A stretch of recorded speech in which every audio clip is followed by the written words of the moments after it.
What's up, fam? Welcome back to the Steep Stuff Podcast. I'm your host, James Loriello, and I'm so excited to bring you guys an episode today with my friend, Jeremy Strom. You guys might be familiar with that name. That's the father of Mr. Benjamin Townsend and Rio Townsend. Jeremy is very involved in our sport. Not only is he a friend of mine and a board member on the Pikes Peak Marathon and Ascent, but he's also the founder and owner and head coach of Satori Endurance, which is the primary coaching partner for the Skyrunner World Series. We get into a lot of really fun things in this podcast. This is a good one. We talk about the sport itself. We talk about its direction. We talk a lot about skyrunning. We talk about Satori, which is his business, and kind of how he brings mindfulness to the sport in his coaching techniques and a lot of the things that he uses, which is super fun. And we talk about just him as a coach and, kind of things like that. And then very last but not least, we get into some of the camps that he's been putting on, which are really fun. And I think is probably a cool conversation starter to kind of get these out to the world a little bit. Jeremy puts on a U23 camp that takes place in Steamboat with a few partners. And it's really fun. It's a trail running camp that he puts on for that. And then this year, they just announced that they're going to be putting on, in partnership with the Skyrunner World Series, they're going to be putting on Sky Camp. And Sky Camp is going to be a all-encompassing camp kind of based at Gravity House in Steamboat Springs. It's one of their partners, and they're going to be putting on a skyrunning camp this summer, which is pretty solid. And like I said, in partnership with the Skyrunner World Series, there's going to be a few guest appearances by a few athletes that are yet to be named, and a few other things going on.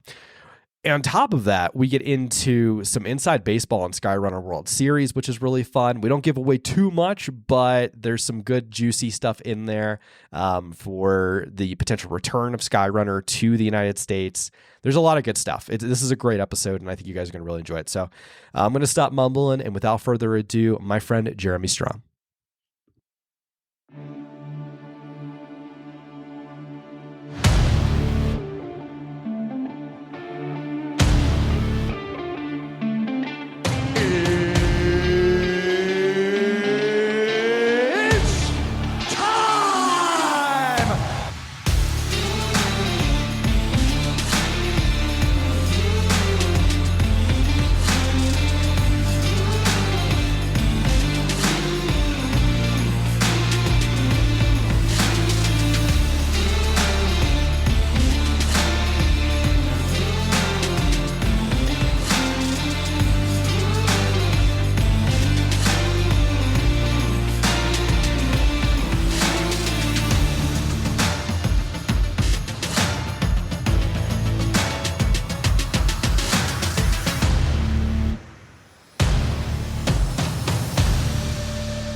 Ladies and gentlemen, we are live. Listen up, guys. The Steep Stuff Podcast is brought to you by Ultimate Direction USA. Guys, I am so excited. UD just dropped their new Race Vest 6-liter and Ultra Vest 12-liter in two beautiful aesthetic colors. You guys got to check these new vests out. They're dynamic in ways like that you just have never seen from an Ultimate Direction vest. Very stretchy, lots of storage, beautiful aesthetic colorways coming to you in a new, like a white and blue and an onyx and green. Just absolutely beautiful vests. I think these ones are just like some of the best products we've ever dropped, and I'm so excited for you guys to try them out. Hop on ultimatedirection.com and use code SteepStuffPod. Again, that's SteepStuffPod for 25% off your new vest. I mean, they're already affordably priced, but 25% off is just going to make it so much more affordable for folks in an already increasingly expensive trail running environment. So hop on ultimatedirection.com, get yourself a new vest, a pack, or any hydration solution, and let me know what you guys think. Jeremy Strom, welcome to the Steep Stuff Podcast. How are you, man? I'm good, James. Thank you so much. Super grateful to be here. Yeah, man. It's exciting to have a conversation, man. We've had a couple convos. Obviously, you and I are on the BOD, board of directors for the Pikes Peak Marathon and Ascent. We've obviously had conversations before them, but like I feel like you're such a like a mind in the sport. So it's fun to finally have a chat with you and talk sport and talk everything you have going on now. Yeah, thank you. Yeah, it's obviously I listen to your podcast. Both my children have been on, so it's always fun, right? When your kids sort of surpass what you want to do in the sport already. So yeah, it's the sport's an amazing sport, and I think the variability of what can be done is tremendous. Oh yeah, for sure. And it's only growing, man. Just seeing the growth and just like where things are going. I think there's just so many opportunities, in the next few years to see, like, I don't know, like I started this podcast, a year and a little bit ago, and I thought it would just be like a fun little hobby. And it still kind of is, but like just seeing the growth trajectory of a lot of media and coaching and just all these different things and where the sport's going, it's kind of bananas to see the growth. Yeah, it really is. And I think one of the main parts, at least for me and what I've done for 30 plus years, is really youth development. And so seeing the sport come to a place now where these young athletes, 18, 19, 20, 21 years old, have a place, first of all. And now they're getting celebrated, right? With these U23 categories coming.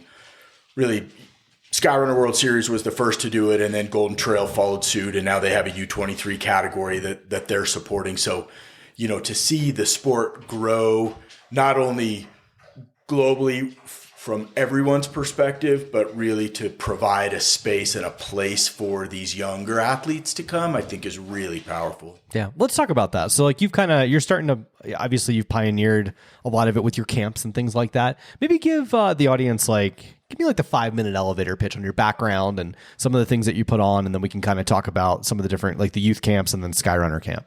Yeah, great. So, I've been blessed to travel the world, really training fitness professionals, working with national teams, working with professional athletes. My niche in the sport is neurofunctional. So everything is driven around the nervous system first, and then that transcends to everything that we do in the sport from a running standpoint. I started Satori Endurance 7 years ago, really focused on youth and youth development as another option or another avenue from running out of high school. So we see a lot of these athletes, and I've coached cross country and track at the high school level for many, many years, 20 years or something.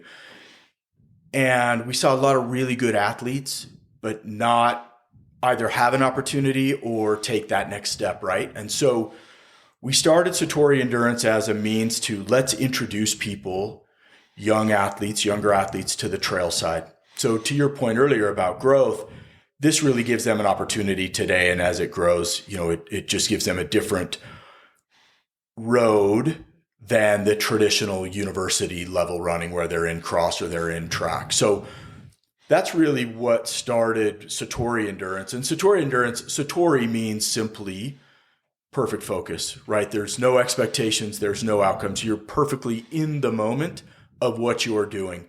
And for most people, I liken it to if you've ever thrown darts and tried to hit the bullseye. Satori would be, you don't think about anything, but you just pick the dart up and hit the bullseye. There's no fear in there. There's no worry about, oh my gosh, am I going to miss or am I going to make it? It's just perfect focus. And so when you apply that mind frame and that mindset to running and really running in the mountains, then there's this spiritual layer that you don't get in cross country. You certainly don't get in track. And it becomes an outlet for a lot of different levels of being a human being. So we started Satori Endurance as a coaching platform. And then we started Elevate Mountain Running Camp. And one of my closest friends, she was actually a longtime mentor on the international education standpoint. She first hired me to a fitness company that's what we did. Her name's Lisa Renee Tumanillo. She lives in Steamboat Springs. She's a high-level athlete. She road cyclist. She actually went to college in rodeo. Oh, wow. University of Wyoming. So comes from a big ranch in Gillette, Wyoming. And then she moved into adventure racing, but was always a coach. She's the current cross-country coach of Steamboat High. She coached track there for years.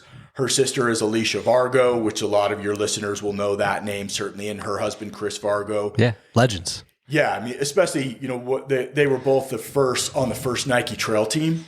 So when Nike decided to make it big, those were two of the first athletes. But if you know Alicia Craig was her maiden name, 10,000 meter D1 record holder for Stanford for years and years and years, and road champion, and then went into trail and had tremendous success. And Chris came from the cycling world. So Lisa Renee and I started Elevate. This will be our 6th year. Okay. And we had about 25 athletes. Alicia and Chris were part of our coaching staff. Alicia, really her forte is nutrition. And then Chris obviously is grit, right? I mean, if you know him, he's pretty gritty. He's a firefighter in Breckenridge now. So it really grew from 25 to now we sell out at 65 athletes and all in Steamboat Springs. So it really gives some altitude opportunities. And we have athletes from all over the country. Yeah. So that's really kind of the impetus of Satori Endurance through coaching specific and then into let's provide an outlet and an opportunity for some of these kids, especially sea-level kids that would never experience our mountains, right? Yeah. To come and experience what trail and what mountain running is. I love it. Now, and I love the idea that there's a bridge. Like we see Andy Wacker trying to bridge the college kids, but more at the highest of highest levels. So the opportunities are a little bit fewer and farther between. But I always was hoping and you kind of bridge that gap. You provide that opportunity to introduce kids that you don't just have to go, because Benjamin and I talk about this a lot. You don't just have to go to college and run. And, I talk to a lot of folks that just really have a tough time, doing the track and cross country. And yeah, some people are very successful at it, but it can be a grind. And a lot of people fall out of love with running after, whereas their first love is usually the trails, a lot of them. So it's just interesting. And I think it's cool that it provides that bridge, if you will, to introduce people to the trail. And I like Steamboat, man. I think Steamboat's a great opportunity or a great place for both camps. Do you guys, maybe you could provide some commentary and color to this? Is it at this, the ski resort in the summer, or is it out there in the backcountry? Where location wise do you guys go? Yeah. So for our youth camp, for the Elevate camp, it's actually in North Routt County. Okay. So we have the Columbine cabins, 27 cabins. That's funny. I don't even remember now, but we rent the whole place. And it's right literally across the street from Hans Peak. So Hans Peak is really a high mountain race. It's 4,000 meters. If you do just trailhead to peak, 4,000 meters in just over 4 miles. So it's a big, big climb, right? Beautiful, spectacular. They have a race every year. It's part of the Steamboat Running Series. So it's right across the street from there. So that's really more in the mountain wilderness. Mm-hmm. And then our Sky Camp, which I'll talk about in a little bit, it will be in Steamboat. And we're partnering with Gravity House, which is right on the resort. So, super cool. Yeah, well, I can't wait to dive into that. Well, I want to go back to the youth camp. First of all, when is it? And are you still accepting applications for it? Yeah, so it's July 20 to July 24. So a Sunday to Thursday this summer. And we have about 10 slots open. So if you're interested in elevatemountainrunning.com, and mountain is MTN. So elevatemountainrunning.com. So yeah, please check out the website. You certainly can reach out to me as well directly if you need, however you need to get information. Happy to do it. Cool. But I also wanted to mention, you mentioned Andy Wacker and kind of that collegiate bridge. And if I could just mention quickly, Andy Wacker is an absolute, we've talked about this a few times. Yeah. He's a beacon for our sport, I think. And when he launched that, he was gracious enough to have coffee with me. I didn't know him at all. I reached out blindly. I met him in Boulder. We had coffee because when he launched the trail team, that was what I and am still currently building for this youth aspect. So seeing his success and seeing some of the sponsors come on for him and certainly the athletes that he brings on that elite team are the highest level in our country. Yeah. And so to see that bridge from the collegiate layer where, to your point, burnout is very high, it's a very strict regimen. That's really when my son, if you listen, obviously for those of you listening, Benjamin Townsend, he's been on a couple times. He did the Xterra National Championships as a 17-year-old. Mm-hmm. And one of the athletes that he beat was a guy that was just graduating from BYU. Okay. And so Benjamin was super stoked. BYU has a tremendous program, it's right? Where Christian Allen came out of. So many guys. Many. Connor Mance, who who just fourth in the New York City Marathon. Or Boston. I think it was Boston. Excuse me, Boston Marathon. Yeah, Boston. Anyway, the BYU athlete said, well, if you go to university, you won't be able to do races like this. Yep.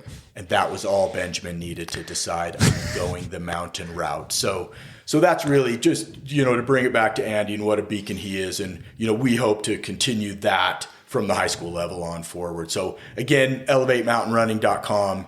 We still have some spots left for this summer's camp. Super cool. How many years have you put it on? This will be 6. This is 6. Okay. Yeah, this will be the 6th. Wow, man, that's crazy. That's really cool. I just think because it's like there's no, I don't know. I was just talking to Morgan, who puts on for the Tava Lodge, right? And they're doing like little camps around like this area, right? They'll do like a Pikes Peak Marathon training one and stuff like that.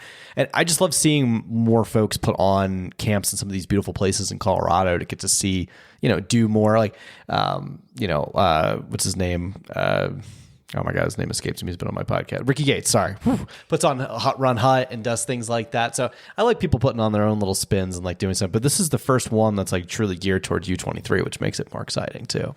Yeah, and it's now that we have this pretty dialed in, pretty baked. We talk about neurofunctional strength. We talk about nutrition. Obviously, we talk about mind frame and mindset.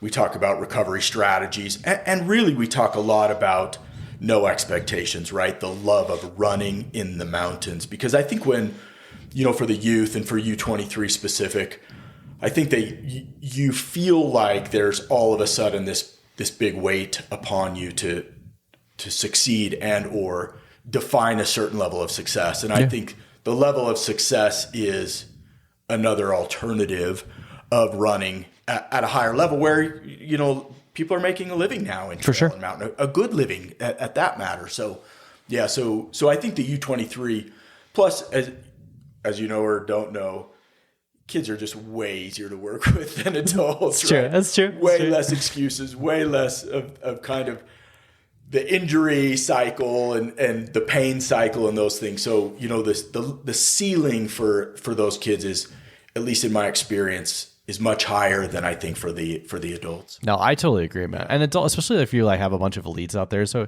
excuses and this, that, and the other, and a lot of divas. It's fun. It's different, right? Absolutely. Yeah. No, it's super cool. Man, I had a question to ask you. No, let's slip my mind. All right, let's move on. Let's get into skyrunning. If it comes back to me, I'll go back to it. But I know you and I have had quite a few conversations around skyrunning. I know Satori is the official coaching partner now for the Skyrunner World Series, which congratulations, because that's so cool. You've got to travel around and see a lot of these races. And I know you can't go into super depth about this, when it does become public, we can talk about it on the podcast. But just like, I don't know, what have you noticed of skyrunning, and what makes you think that like we need something like this in America?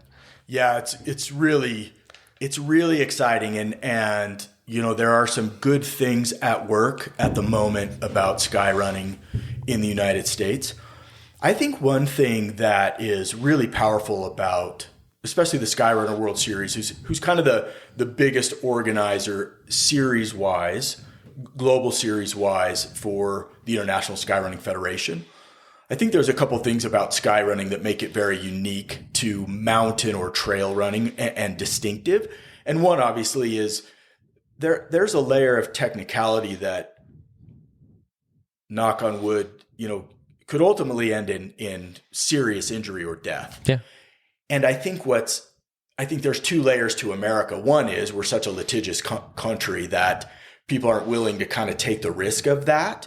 But two, as Americans, I think we like and embrace hard things, right? And kind of push the edge and push the level of things. So I think the opportunity for skyrunning making its way into the United States, there certainly are some barriers. And also there certainly are a lot of people right now very interested in that happening. And so I think, for us, Elevate Mountain Running, Satori Endurance, Alicia Vargo Running, and Lisa Renee Coaching. So those entities are kind of collaborating together on really starting these skyrunning camps. First of all, super stoked to announce we're partnering with Gravity House. So that could look like some of the best mountains in our country. That would be that would be where our home base is and our lodging options. And if you don't know Gravity House, please look at them. And it's Gravity, Haus, super cool company. There's one in Breck, right? I think there's one in Breck and there's one in Steamboat. Yeah. Breck, Steamboat, Aspen, Moab, coming to Big Sky, Jackson Hole. So, if you think about sky running and mountains that could be sky running-esque, they're in all the right places for that, right? So we'll actually, and I feel good saying this, but so this year we're having our first sky running camp, and that will be in Steamboat Springs as well.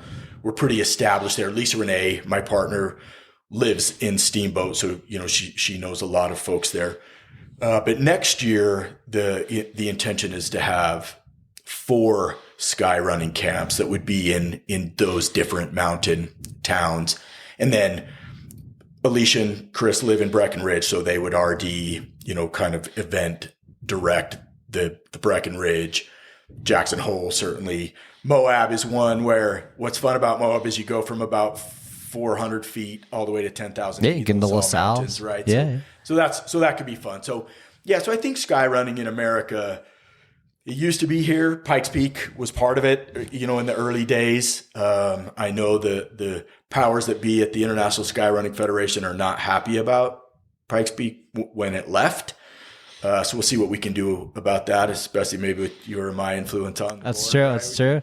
Push a little, tease that a little bit. Yeah. Yeah, I think there's definitely a place, and I think there are some current races today. Your good friend runs Cirque Series. Yeah, that's the closest we have today. Yeah, and the current U.S. sky running entity, he suggests the Cirque Series as a United States kind of Cirque or sky running esque series. So, hats off to him to hold some races in places that people haven't been able to do that today. Yeah. I got to ask him how he does some of the permitting and stuff. Cause there is some sections of some of those. I mean, there was a kid last year at Snowbird, and I don't know particularly where he fell, but was in the hospital for a long time. He was seriously injured. So I know and I could say this from racing Brighton last year, not so much Alta, cause Alta has one descent that's pretty techy, but if you could have some consequences if you fall. But there's some full on stuff there. And I know with Alaska there's some areas, but I always wondered how did you get the permitting to do this? So that's a good question. I have to ask him next time he's on the pod or have a chat with him. Because it is. Yes, they're more mountain classic races, but it is by far the closest thing from a technicality perspective to Skyrunner. I'm sure. I know Benjamin's race. I know he'll be at a few of them this year, but I know he's raced A Basin in the past, which is probably the weakest one and the fastest one, if you will. But yeah, once you get into Alaska and see some of those ones where it's whoa, this is 4,000 feet of gain in a mile and a half, 2 miles. It's straight up. So yeah, there's some good stuff that's pretty full on. I'm a fan. I just think that, and maybe you can piggyback off this, how do we, especially as someone who has covered several of these races, usually the ones we'll have the Americans go to, which is usually not that many of them. How do we build a fan base in America where the fan base that does follow a lot of the short course stuff and the sub ultra is really enamored and glued to the Golden Trail series, if you will? Yeah, it's a really good question. And I think the Golden Trail series, obviously today, globally, is kind of the go-to series, right? But it's becoming a track meet, in my opinion. Oh, for sure. It's so fast. Yeah, it's so fast. And they do have some great courses that are technical and have some vert. And I think the way to the heart of Americans in terms of fan base is that we bring it here, right? Yeah. I mean, that's really the first and foremost.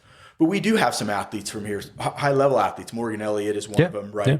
Jackson, Benjamin, quite a few. I mean, Jackson Cole, I know, is obsessed. He goes to Minotaur every year. He's won it in the past. He's got on the podium last year. Johnny Luna Lima. We do have guys and girls that go out. Yeah, it's just not that many, which is a bummer. And I think the good news is we're having some youngsters. Benjamin Townsend, his younger sister Rio Townsend, Rachel, and I'm going to murder her last name, Ebhaus, Ebhaus. Okay. Bailey Kowalczyk is her coach. Okay. She just ran her first one in Japan last weekend, so really, and did very well, top 10 on the female end. So I think you're starting to see some of these youngsters see it. I'm also assisting the youth sky running team. So the World Championships are in Italy this year in August.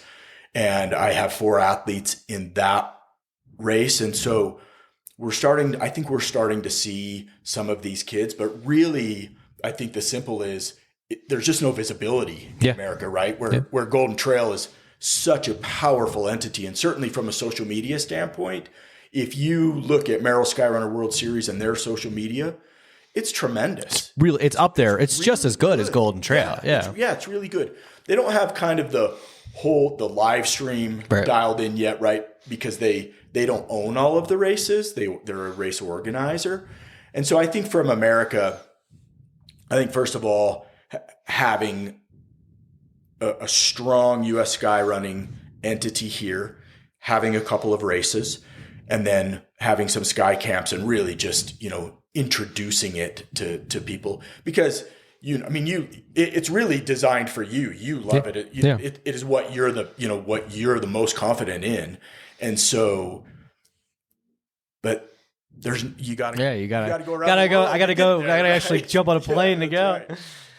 No, I couldn't agree more. I think that's the big thing. So I struggle with this question a lot, and I ask it just out of curiosity. I ask everybody this. A lot of my closest friends, I'll challenge them, that are in the sport. A lot of them run sub ultra, and I'm like, what is it about? And this is for the bigger question of sub ultra versus ultra. And I'm like, what is it about sub ultra that just doesn't have, like, you see, like Cocodona, for instance. Cocodona just finished up. People will sit and watch Cocodona for all week. They'll bail out of work to just watch Cocodona. I'm like, what is it about people? And this is going to be a hot take, but like walking across 250 miles of the desert, like, wouldn't you want to see like somebody like Joe Gray, like slamming himself up a mountain and then throwing himself off it as hard as he could? And like, that's relatable. Like, that guy's a father. He's a cook. He's an athlete. He does all these different things. And I think, to me, and this is a rhetorical question, obviously, it's like, we don't do a good enough job at telling stories and humanizing these athletes, where ultra does such a better job. So it's almost like the same thing with Golden Trail, you could say, versus Skyrunner, where Golden Trail, like,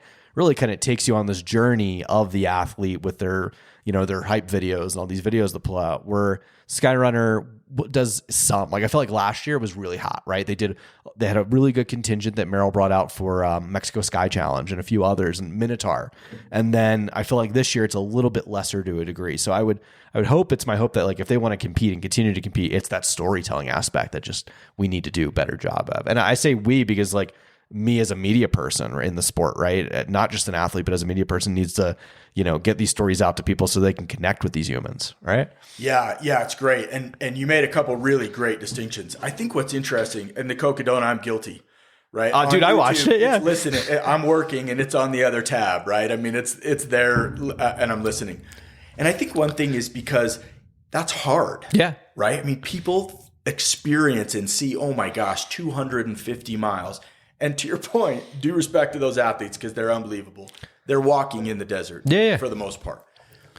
I think if people saw the courses that sky running is on, that's a different story, right? Now, if we tell that story and how hard that is, I think that's the relatable part to ultras and then sub-ultra in the sky running aspect. Because the greatest thing that Golden Trail does is they have this niche group of athletes that you follow race to race, and they do these tremendous storytelling about each of them and them together and their travels from one race to the next race. And so I think with sky running, as long as we can continue and we get people like you who have a voice in our sport, that will begin to have some of those athletes and focus more on that aspect of it. I think that's how it grows. The storytelling part, in my mind, really has to come from the athlete. Yeah.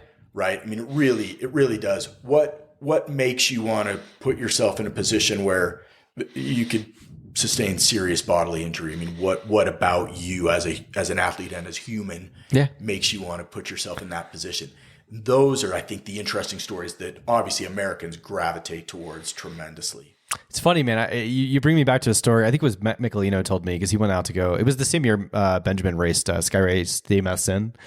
Did I pronounce that right? Mathis or I don't know. Americans trying to speak Cool French race. We talked about this race last time. We talked, and I'm like, damn, that is the race I want to go do, just because it's snow-capped peaks, it's technical, it's hard, it's just everything I want in a race. But Michelina was telling me like they were like on, I guess there's like a pass section where you have this like huge descent with a rope or something like that, and he was like, some Euro guy didn't want to go, and he's like yelling at him to jump off the thing because it's so steep, and like the guy was I think he ran for Scarpa. He was like a pro in the sport and like didn't want to go because it was so steep and he like panicked. So there is consequence, and I kind of like that stuff. Like it's a little more fun, right? When you know, it's not just a track meet. It's a little bit more to it. Yeah, that's right. And that section, it's actually a chute.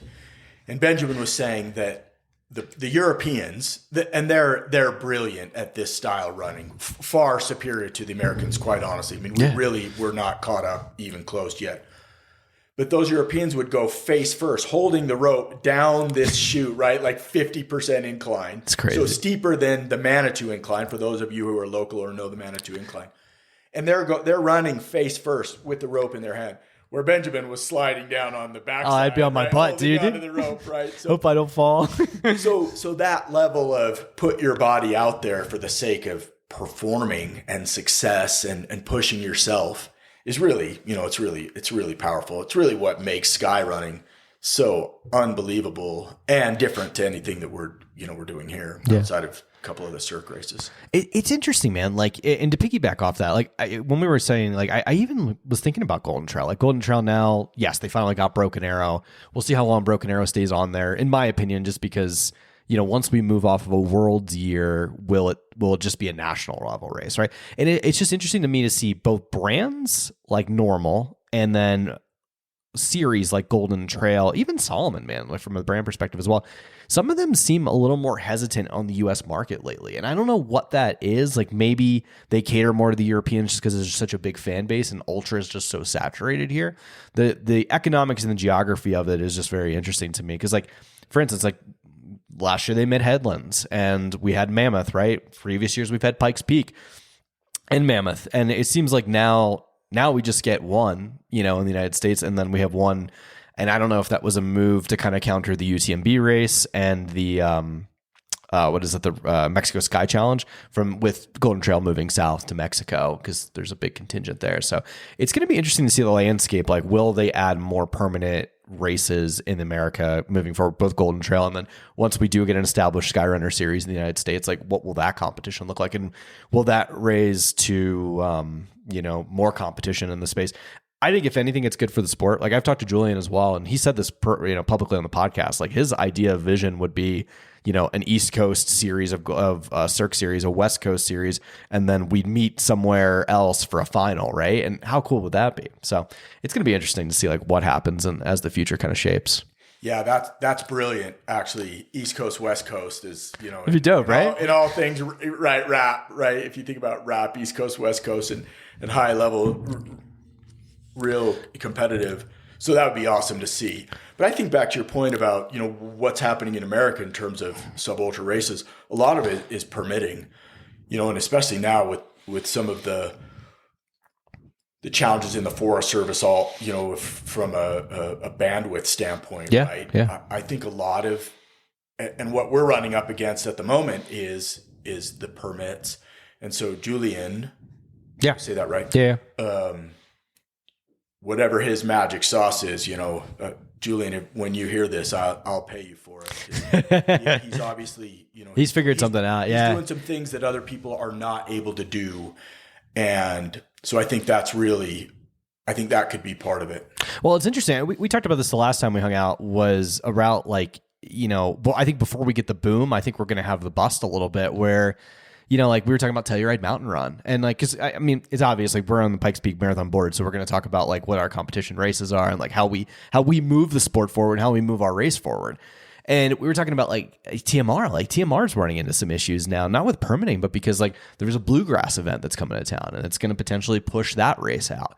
So from a permitting perspective, it's tricky. And I wonder what's being held up and what's going to take, you know, precedents and, do we have to lobby? Like, how does that work? Like, I don't know. Yeah, it's interesting. And I think what we'll find also, and I think, part of Julian's success is Utah's is very pro business activity, right? Yeah. And, I mean, they want that coming to their state, which is really good. I think Colorado is not as much. I think, they push back a little bit in actual Forest Service or wilderness based usage versus some of the other states who may be a little bit more conservative minded politically.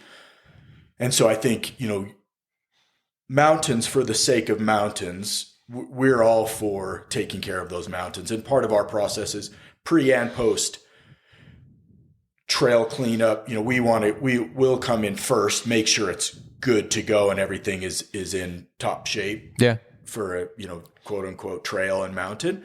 But also when we leave, we're going to go back out there and make sure that it's, better than when we arrive. So I think those sorts of efforts, hopefully, the permitting and the Forest Service, they see those sorts of efforts as, hey, we're willing to help you do your job to be able to use these lands. Because if you think about just in the Front Range here in Colorado, if you go to Boulder and you run in any of those mountains, the trailheads are packed. You can't. That's why I never go. Right? Yeah. If you go to a trailhead in Colorado Springs, it's not packed. There are a couple key points that are busy. Yeah.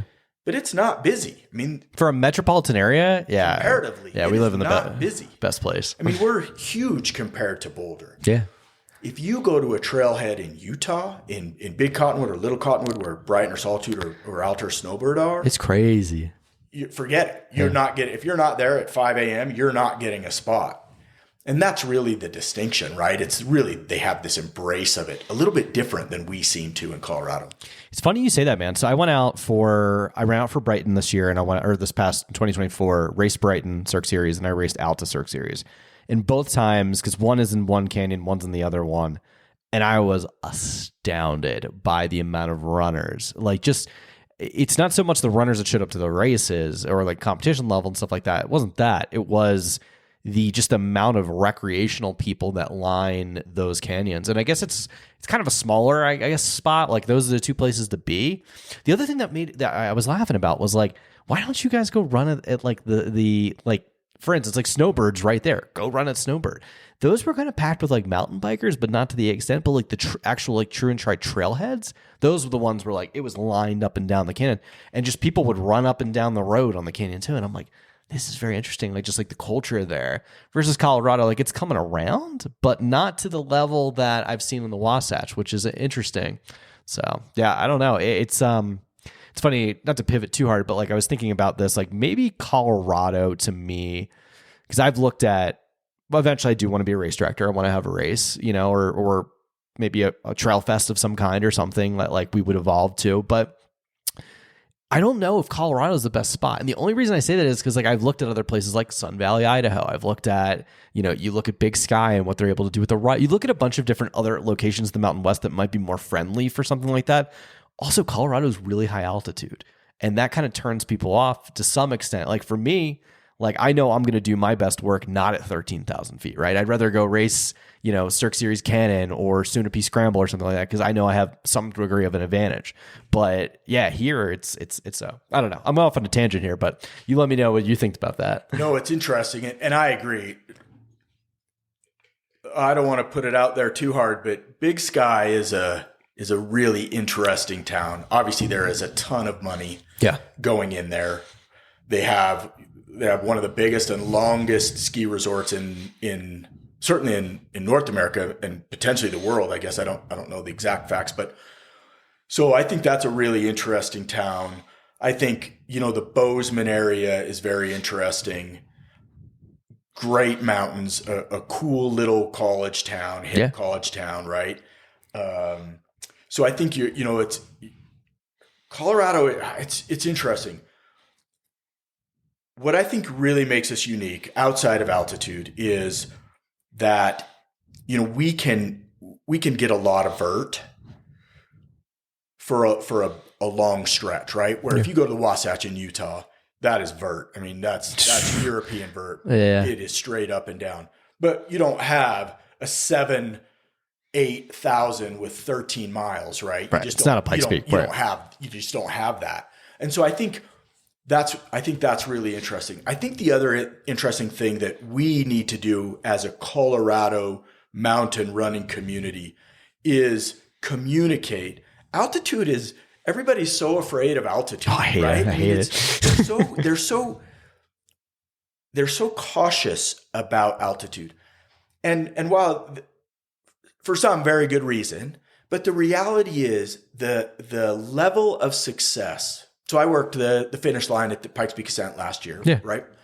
And the level of success from some of these folks that are coming from Kansas and coming from Arkansas, and Texas, the looks on their face of completion, running 13 miles, 7,000 feet, vert to 14,000 feet in the sky.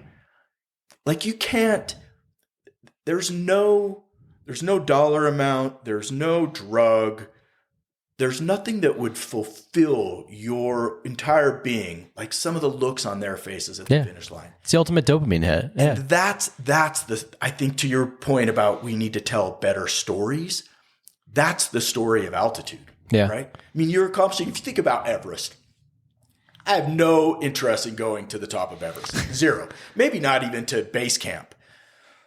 But there's a race in the Andes, a skyrunning race in the Andes that goes to 17,000 feet. That's Everest base camp. Dude, that's pretty high. That's incredible, right? And to see these U23 athletes run to 17,000 feet is just unbelievable. So I think, for you as an RD and doing a festival, I kind of agree with you that Colorado would be a challenging place, but I think more from a permit standpoint than for people coming. Yeah. And I think our youth camp has kind of proved that out. I mean, we have athletes this year we have 14 states represented for this camp so far. And most are East. Yeah. So that's interesting. Yeah. So I think there's a really good story around that. You got to think about access as well too. So like one of the things I thought was really brilliant about, so I-70 just makes the I-70 corridor is so smart, right? You fly into Denver, and I think it's why A Basin makes sense, right? For a race like the Cirque Series, it's like you fly in, you go hit A Basin, or same with like the Wasatch. If you want to go do snow or Speed Goat. Sorry, if you want to go do a Speed Goat race, or if you want to do any of the Cirque Series races, yeah, you fly into Salt Lake, you're right there. In 20 minutes, you're up the canyon and you're at your race. So you got to think about it too, like about accessibility. That's something I've thought deeply about it. And like, if you do something like Sun Valley, right, it's a little bit harder to get to, but people show up for the rut. And yeah, I guess you got to fly into Bozeman. So, but it's a little out there, like Cirque Series Grand Targhee. Like, dude, that is really out there. Mammoth would be another one. Man, I think we've talked about this a lot. Dude, I have no idea how the hell Tim Tollefson got 800 people to sign up just for the 26K. And it's like, okay, like that's not close to Los Angeles. That's so far. Like when you guys went out there, because Benjamin's ran it, twice? Or once or twice? Yeah, when you guys went out there, where do you fly into LA or did you drive? Like, how do you even get out there? Well, that's funny. I don't even remember the trip. But I think we flew to Reno. Okay, and drove down. That makes sense. Actually, yeah. I think he's raced so many places. But I think that's what we did is we flew to Reno. But it's not easy. That's not a cheap flight. No, that's not inexpensive on any layer. No. Travel, lodging, right? That's a big mountain and golf courses, in the summertime and so, to see that happen, and the rut is, that's probably a better example of if you put on a good race, right? Just an awesome, great mountain race with a runner first mountain race, people will come wherever it is. And really globally from a Skyrunner standpoint, most of those races are not near, major airports, international airports. So it's every race we've done, we've had to either get a train or rent a car and drive for 4, 5, 6 hours to the race. If you build it, they will come, I guess. That's it. So to your point, I think it would be awesome to have a festival. Yeah. And I love the idea of festivals also. I think, Mammoth and calling it a festival, that changes the the vibe of it. It does. It does. Right? Yeah. Versus Pikes Peak Marathon and Ascent. Yeah. We talk about this a lot. We can, and yeah, go into it. Because this is, I think, well, to piggyback on that, it's the runner first, right? This is the conversation where, we've talked about this a lot, where I think in order to make an excellent race, it needs to be both runner first and cater to the elites. You need to be able to build both, right? And when I say runner first, I mean like with a festival, they have like all kinds of panels, right? Whether people go to them or not, but you can go get free gear. There's all different kinds of things. There's, I think at Broken Arrow, there's like a pancake eating thing, or like where you go get pancake breakfast. Like if you just create this like amazing experience for people where it's not just, oh, I show up, I get my bib, I go run and I come back down. If you give it a little more and do the basic things 100% correct and like give good drug testing, have good prize money, all the basics done correctly, I think you could build a great event. I just don't think people like really figure it out or notice that. I don't know. No, I agree with you. And I think Pikes Peak is the best mountain in America. 100%. Like I believe that wholeheartedly. And I think we're really close in that race, in that weekend. I think we're really close. I think if we look at Broken Arrow and what they've done, and Brendan as a race director is brilliant in my opinion. Big time. And to your point, panels, pancake breakfasts, the best swag anywhere in the world that we've been. And now, in 2 years of skyrunning racing with my kids, we've been to a lot of different races. And so to your point, the cool part about these panels and about these events that get everybody together, mid-packers and backpackers and the elites. Yeah, everybody celebrated. They're all together too. It's the greatest thing about our sport, in my opinion. And in my younger days, I loved bouldering.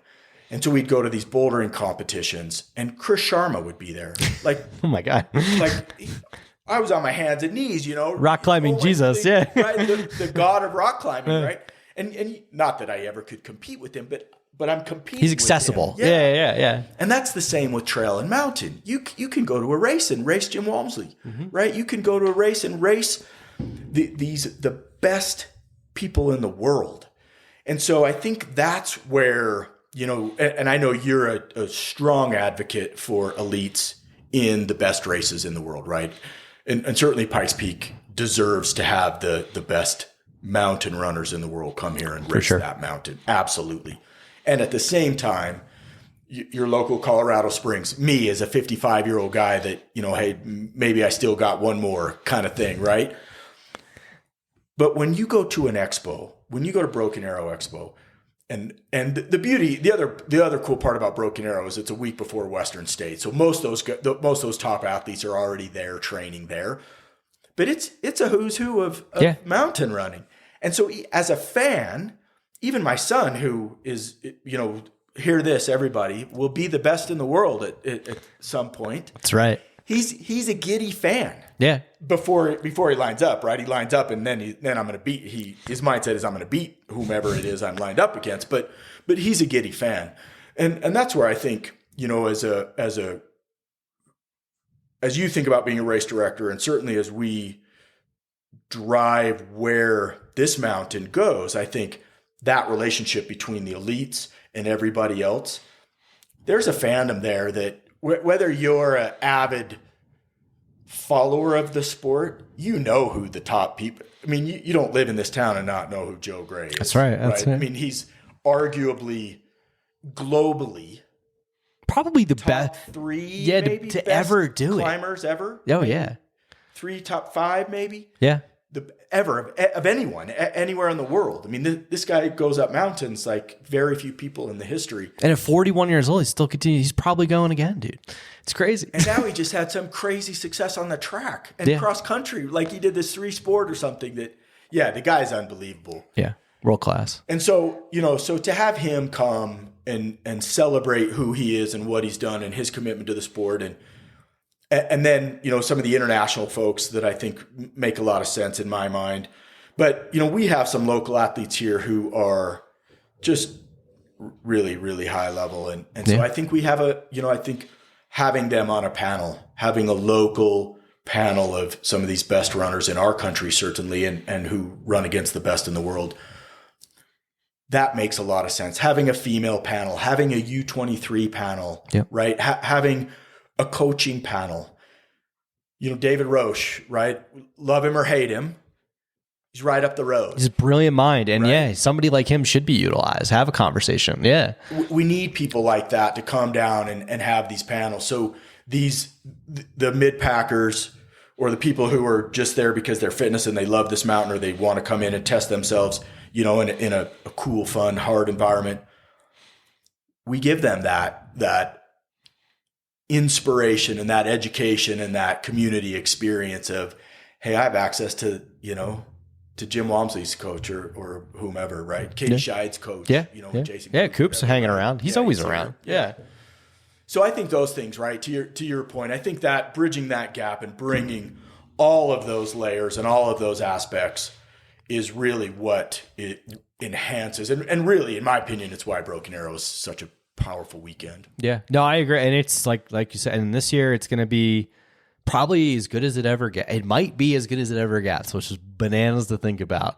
I mean, you got WRMA, Golden Trail, you've got, world selections, which that's a whole nother conversation with worlds and stuff like that. And like who we select and send this year, it's going to be crazy. So it really could be the greatest starting line of American mountain runners in the history of mountain running. It probably is. It really might be. The other ones, the 46 in the BK, it really, because it's a national team selection. Yeah. It really could be. It's going to be. I think it. I mean, think about it like this: like if you math the math, I think statistically, still, if you look at, I think it's UTMB indexes and interest scores. I think 2023 Pikes Peak is still the most competitive race ever assembled on American soil. So then, if you think about it now, like Patrick was in that race, Philemon was in that race. I think their scores are a little bit higher, and there's a chance Remy might be racing the VK this year, dude. And then you throw in Joe. It's like it's literally all of the best in the world will be there. So, and then Jim wasn't in that race. You throw in Jim. I think Jim actually has the highest, one of the top three highest UTMB indexes. So yeah, when you think about it and start mathing the math, I think, and you go down the line, it is the most. Like I've got a really hard job trying to figure out who the hell is gonna picking who is gonna win this race or who's gonna be on the podium, right? Yeah, it's gonna be fun. It's absolutely gonna be fun. And there's some good young athletes there. Some American skimo guys, that are young that are coming in as well. And Benjamin's doing the VK and the 23K. We just saw Remy registered for the 23K, so is he in? Okay, makes sense that he would jump in the VK as well, right? He'll be there. No reason not to. So yeah, it'd be really fun. Yeah, I think they're gonna. I mean, he did do it in Mammoth last year, so there's speculation there. We'll see. I don't know. It's gonna be. Yeah, I don't know. I when you think about like who, can Joe do it at 41? Can he? And then you got Patrick. Patrick will be there, and it's like Jim throws down. There's the interesting thing though, is you can't use wizard sticks because it's a world selection race. There's no poles. So how does that factor in? Oh, that is interesting. Yeah. So it's interesting. Who's got the biggest engine? And then you got Cam Smith, dude. Cam Smith is pound for pound. So I always think of like runners, like it's funny. You see this like craze going around now with when they talk about hybrid athletes and stuff like that. It makes me laugh so hard, dude, because like pound for pound, Cam Smith is like one of the strongest humans like on that start line, hands down. Like the kid's in the gym like 4 or 5 days a week, and it's an unassuming little dude, but like he will crush you. Yeah. So it's just interesting. It's going to be a fun dynamic nonetheless. Yeah. And for all those of you who are going and want to skip over to Steamboat Springs after. Yeah. The Sky Camp is that next week. So let's talk about Sky. I want to go more. That's something I actually glossed over. I want to get more into is the Sky Camp structure. So like, what is it day to day looking like? Like how many days is it? Like is there team, like how does the whole thing work? Yeah. So it's Tuesday to Friday, 22nd to 27th. And it's as I mentioned, it's at the Gravity House. So lodging will be at the Gravity House, and it's really around three things. First and foremost, it's around community and being in high mountains with good technical, and from there, then so really, we don't put any fitness level on it. Everything that we do from a coaching standpoint is really driven around, we meet you where you are in that moment, right? Obviously, if you've never run in the mountains, it's probably too much for you. But outside of that, I think the structure is such that you absolutely will be able to come and get plenty of time on your legs in some of the most beautiful mountains in Colorado for sure. And so, all of the aspects of performance are involved, right? So there's certainly nutrition. There's certainly a nutrition layer. There's a mental performance layer. There's a strength and neurofunctional component. Of course, there's obviously the running component and the fitness of running. And then there's a technical component as well. And how do you descend? How do you ascend? How do you ascend and then have enough to descend? Or descend fast and then how do you have enough to go back up or to go flat? And so I think, some of the things that people don't understand who don't run in mountains a lot is descending is actually physically, it's more challenging on your body than ascending. Ascending is from a fatigue level is a little bit higher, but from a full impact standpoint, descending is destroys you. So people think, oh, I'm running downhill, it's easy. But it's really is the opposite of that, right? It's actually easier to run uphill. So we talk a lot about kind of the base layer of science around what that looks like, how to fuel for that, how to off the mountain train for that. What does lactate threshold look like as you climb from lower levels to higher levels, right? What does that do to heart rates?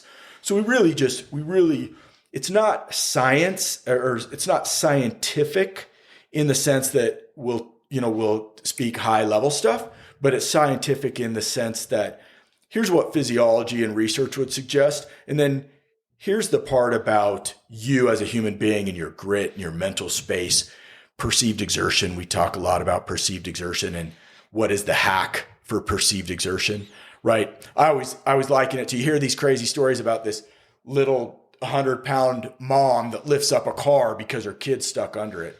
Well, that's not physically possible unless it is, right? That's right. Just did it. Yeah. It's the same thing with any of us running up a mountain. It's not physically possible unless you tell yourself that it's physically possible. So it's those sorts of things. 2 nights we'll have dinner right at Gravity House. It's catered for us specifically. One night we'll be out on the town. And so yoga, obviously we talk a lot about recovery. We talk about pool training, both deep pool and top water pool. And so you really get some things that, not a lot of people are doing. One of my specialties that I teach is breath and vision. So if you think about running in the mountains, and I'll be conscious of time here, but if you think about running in the mountains, especially when it becomes a little bit more technical and you're descending, being able to see something on the trail, process what you just saw, make your body respond to what you just saw and have the strength and mobility to withstand what you're about to see and land on. That's the key to running downhill. Manuel Marias, one of the best downsenders in the world. Maybe the best downhill runner in the world, right? If you watch him run, you can't see him processing what's happening. That's how fast it is. But if you watch other people run, even some of the top runners, the Kenyans, for instance, right, who are ridiculously fast and climb like nobody. It's an Achilles heel of theirs. Yeah. There's some fear there, and you can see them processing that, right? So we talk a lot about that. We talk about the visual system. We train the visual system. We talk about the vestibular system, which is your inner ear, where you are in space. And then we talk about proprioception, and that's your feet hitting and touching the ground and having those signals connect to your brain, and then you making decisions and acting upon those signals. And so we go into a lot of those sorts of things, which really, in the mountain running world, nobody in the world is. That's how you get a competitive advantage, though. I love to hear that. Nobody's doing it in the world. So really, from a camp standpoint, it's going to be a fun community. We're so stoked. We have Chris Varga will be there, obviously, as one of the coaching staff, but it'll really be Lisa Renee Tuminello, Alicia Vargo, and myself. And then we have a couple of special guests that were coming, and we'll talk about those later. But cool. But Merrill is giving some shoes. Deuter's giving some packs. So you're going to get, some really good kit and swag as well. Sweet, dude. Yeah. I love it. I'm so bummed I'm racing that weekend, or else I would totally be there next year. Awesome. Yeah. Next year I'll be doing one of them. Yeah, dude, that sounds amazing. All right, I'm excited. Yeah, and if anyone, and you could sign up at the same website for Ultra Sign Up. Yeah, it's on Ultra Sign Up. Okay. Skyrunner World Series Sky Camp on Ultra Sign Up. Yeah, so we're collaborating with Skyrunner World Series. They've been so good to me, certainly, and good to my kids, introducing them to the U23 category. Etienne and Andres and Sina and Paula and Luis, that team is tremendous. And they're keen on seeing skyrunning come to the United States. So we're collaborating with them as well. So Skyrunner World Series, Merrill's Skyrunner World Series, and Gravity House are our two collaborating partners. Super cool. Yeah. Well, man, I am wishing you the best of luck this year. And I'm so excited. Yeah. Before we get going, I know we're going to be cognizant of time. I do want to talk to you about coaching, because I know you coach your son Benjamin, you coach your daughter Rio, you coach a lot of folks, right? And I don't know, it's just so interesting to me, because when I talk to Benjamin, he tells me some of the stuff that he's working on, and I'm like, oh, that's really cool. So I coach myself now, and I'm really into training theory. So I just kind of I'm just curious, are you more perceived exertion guy? Are you more heart rate based? Are you guys do a lot of threshold stuff? What do you do? I think the magic to coaching, truly the magic to coaching, is every athlete is different. I know. I mean, I hate to give such a broad statement, but I think all of those things are important, and we look at all of those things, right? We certainly look at heart rate. We certainly look at threshold, and VO2 max right now is such a big topic in the running world. But the reality is, VO2 max is single-digit % available to improve. Yeah, it's mostly God-given. Yeah, right? yeah. Yeah, I mean, it's really genetic, DNA-based, right? And so we don't focus a lot on VO2, but we focus a lot on threshold. And threshold in the mountains is very different than if you come from a track or a cross-country background. Threshold workouts in a flat environment or even a cross-country environment are very different than mountain threshold efforts. And so, quite honestly, the first thing we work on is your ceiling and where you see your ceiling. And then we look at perceived exertion, because that is the limiting factor for every human being on the planet. And so from that point, then my plan is I build the skills, and it starts with the connective tissue, right? You have to have resilient tissue structure, muscular tissue skeletal structure, to do hard things, especially for an athlete like you, or athletes who go down technical things fast. And so it goes from your perceived exertion, your ceiling that you have, your mindset, your mind frame, to building the body that is resilient, that can do what we're going to ask you to do, to then, how are you as a runner? Yeah. All my athletes are runners. 99% of my athletes are runners. So they have a foundation of running first. So that makes it a lot easier, obviously. But the foundations are, mind, breath and vision, tissue resilience, and then the physiology of running from a theory standpoint.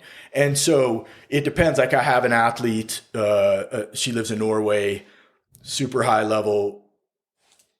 Tempo work is a heart rate training. But threshold work is a muscular training. Interesting. So because her heart rate won't just so fit. Yeah. When she's going uphill, it's muscular failure first, muscular fatigue first. So I have to switch depending on what the effort is designed for in that regard, right? That's so interesting. I think what's cool, here's what's really cool, I think. And if you follow, I'm a geek in this, right? I know you are. Oh, also, dude, I'm into it. And that's why you started this podcast, so you could geek out with people. But if you follow the David Roches, the Jason Coops, right? Some of these guys who are high visibility and who've had a high level of success, largely they're kind of science anecdotally based. And that's really, in my opinion, the key, right? It really is, because science is only so good as it's current in the science world. And I've been blessed to work with some brilliant, brilliant researchers.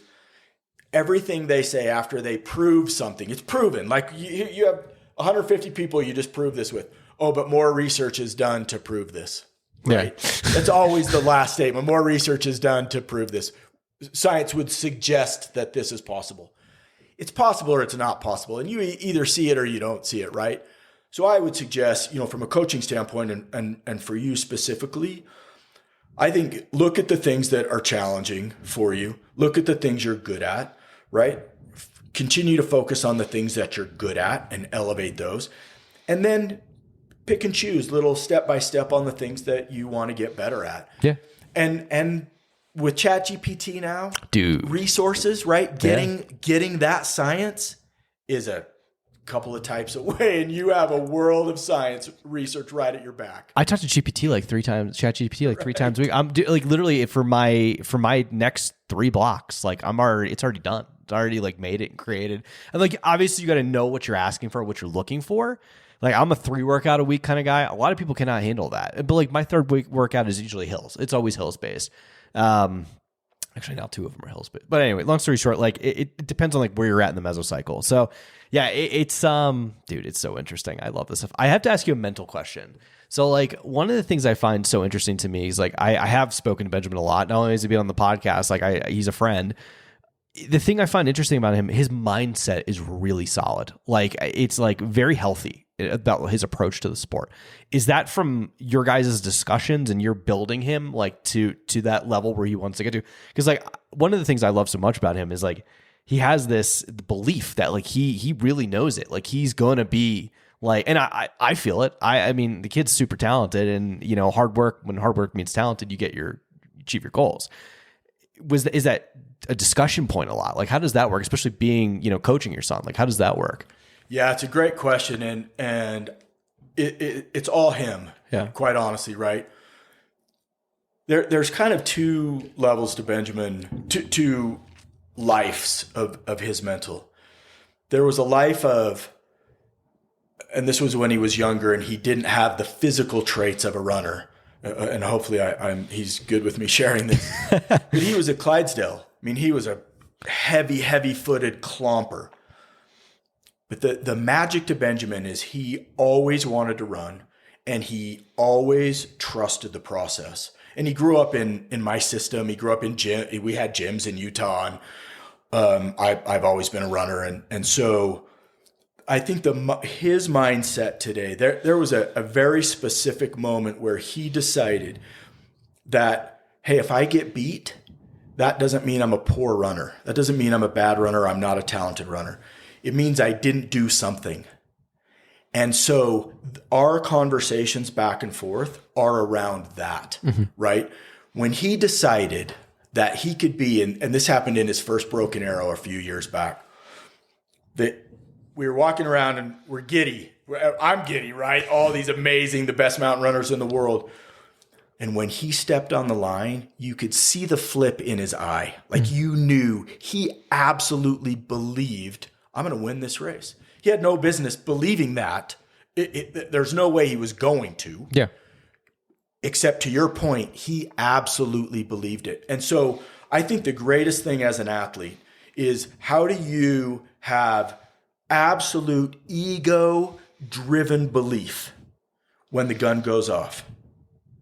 And when you pass the finish line, regardless if it's a win or if it's last place, you look at those results and you go over, how did I get here? Yeah. What can I do better? Right. What can I improve upon?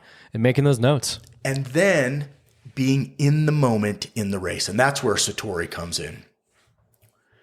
If you adopt a mindset of being in the moment where you're listening to yourself, you're seeing your surroundings, you know kind of where you are in the race, but you're present in that, right? It's not, oh my gosh, I just got passed again. I suck. I'm falling back. It's you got passed again, but you're present with yourself. What do I need to do, right? It's those sorts of things that I think, our conversations and sort of my philosophy, but more him, he works on it every day. Yeah. He works on his mental every day. He works on the little things every day. And that's really the distinction is he's committed to the daily process which is, most people struggle. That's true. And that's where champions are made, That's man. where it's all of it. Yeah. It's consistency is so important. And I'm at that point now where you can build fitness, right? It means a lot, and you can continue to work on that and improve and improve and improve. But I don't think enough people work on the mental game, So No, they don't. And one thing for you that I think is important, I think for a lot of people, it's damn hard. yeah, Right? Yeah. You have a full-time job. You're a husband. You run a podcast. You're on boards, and you're being an athlete, and you got to train, and you got to perform. Right? That's a lot of life, right? it's true. So to take those few minutes and have that reframing conversation with yourself, that's really the distinction for athletes like you. Like for you, where do you go from here? Yeah, Right? How many more years do I have to do this? it's true. Those are the questions, I think. Jeremy, we'll end it on that. Thank you so much for coming on the pod. It was an amazing conversation. I can't wait for round 2. I'll see you tomorrow night. Thank you, sir. Super grateful. Thanks, man. What'd you guys think?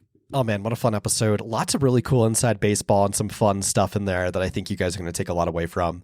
If you're interested and want to learn more about Satori Endurance and Jeremy and have any questions for him, you can find him on Instagram at Jeremy Strom Coaching. That's Jeremy Strom, Strom Coaching. Shoot him a DM, send him a message or an email, and let him know if you guys have any questions specifically related to coaching or any of the U23 or Skyrunner camps. You can find out more about his coaching at satoriendurance.com. That's Satori, that's Satori, endurance.com. You can also sign up for the U23 camp. I think Jeremy had said something along the lines of like 5 to 10 spots that they still had left. If there's any U23 athletes listening to this that might be interested, like I said, check out Satori Endurance. You can sign up there. And if you're interested in Sky Camp, you can register at Sky Camp. That's going to be an ultra sign up. So if you just type in Sky Camp and you go on over to it's called Skyrunner World Series Sky Camp. That's going to be at ultra sign up in Steamboat Springs. That's going to be taking place this June 24th to the 27th, 2025 in Steamboat. So definitely head on over to sign up for that. Like I said, he's partnered with Gravity House, and there's some, really just like the whole few days seem really fun. In fact, if I wasn't racing, I'd probably be doing that. Seems like an absolute blast. So yeah, wishing Jeremy the best on these, and I think there's a lot of good stuff there. So definitely some good stuff, and hopefully Jeremy will be back on the podcast in the next few months. Hopefully we're going to have some big announcements related to some races that, I'm not going to say anything more, but there should be some announcements in the next few months to a year that he'll be back on to chat about. So without further ado, I hope you guys enjoyed this one. Really appreciate it. Jeremy Strom. Guys, if you enjoyed this episode, please give us a 5-star rating and review on Apple, Spotify, or YouTube, wherever you consume your podcasts. Last but not very least, this episode was brought to you by Ultimate Direction. If you are interested in a new pack, vest, fast pack, belt, any hydration solution, use code SteepStuffPod for 25% off your purchase at ultimatedirection.com.